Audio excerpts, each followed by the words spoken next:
Good morning. Uh, Today is a nice quiet day because I'm actually doing things the way I'm supposed to be doing things. And finally doubling down on the desire to be more the person that I want to be, as in resisting the urge to fall back into the old habits and more or less consciously making a decision to not do the things that I know I shouldn't be doing. So today I started a little bit later than probably I should have, but better late than not at all, with an exercise regimen which helps with the clarity of mind, helps with focus on the situation, and then I'm going to, after this session, do some meditation because meditation is something that I had been neglecting over the years, even though I'd been trying to tell myself, oh, this is something that you should be doing, it takes no time at all, and all it does is benefit you in the end. My critical lack of problem solving awareness is due to a lack of discipline rather than a lack of focus. Because I can focus. I can focus to the extent I can focus to lengths that other people would consider ridiculous. But I need a reason to. And currently, my psyche is arguing with me, saying that I do not have a reason because the future is not now. There are two minds for this ideology, being one, you should live for the future, and one, you should live for the now. Well, I had been trying to say that all the things that I were doing were for the future, but I, as of recent, would like to be able to say that I can do both. Why not do both? So, by bettering my now, I am also bettering my future, and then also enriching the experiences of the now. So, I am more fully able to grasp all the things as they're happening around me. I'm able to notice the minor minutiae, the nuances of the things that are happening as they're occurring. The biases that I would have been playing into versus the ones that I'm noticing other people playing into now, because it's something that I used to do. And only now realizing that it's a problem, but it's only a problem as far as you're allowing it to be. This is a surface level problem. Most of the things that I'm encountering right now are basically the gate between self-actualization or not. And the gatekeeper is yourself.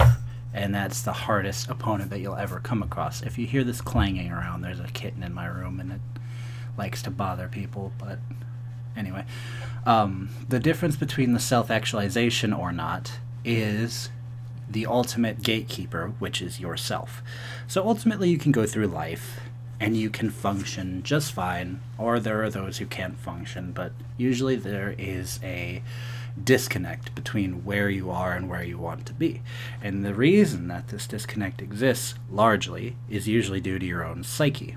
So why does this happen? Well, you usually don't want what you want. There's a disconnect between where you are and where you want to be. But you aren't there because usually you don't want to be there. Even though you want to be there, you don't want it enough to do something about it. Or you don't want it to do enough to do the right things to get to where you're going. You want it, but you convince yourself that you are doing the right things, but you're not following every step that you could be, or most appropriately, following the most important steps, the reason as to why you're doing the things. You're following the footsteps, but you don't have the backing of oh, here is the reason that I should do this. So I'm going to do this. Don't eat that. And then you end up having a disconnect of, okay, I've gotten to where I've been trying to head this whole time, but I don't know why I'm here. The path was long and arduous and didn't seem to mean anything, because guess what? You were doing it for the wrong reasons. You weren't doing it for the sake of doing it. You were doing it for the sake of the promise at the end. And ultimately, it cheapens the experience. Why do you end up wanting what you want? Why does anyone do what they do? More often than not, it's because they sense a strength within themselves that they sharpen.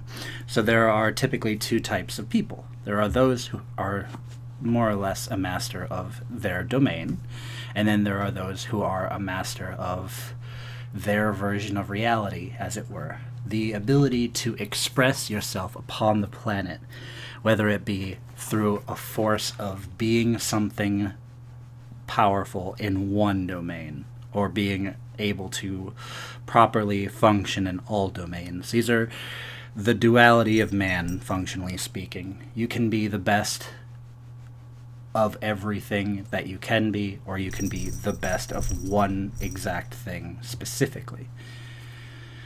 And this is largely this is about half nature and half nurture, because society definitely thrives on both of these functionalities coexisting.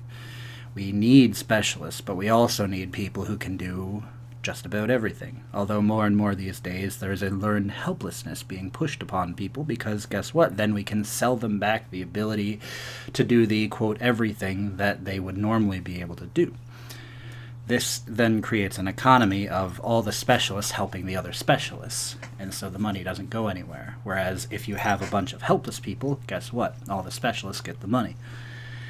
Anyway, what I'm trying to basically boil things down to is everything is correlated to some degree, and the way that we end up finding the ways that things are correlated is usually by pressing ourselves into situations that we don't desire so that we can grow and then have a better understanding of the things that we do desire.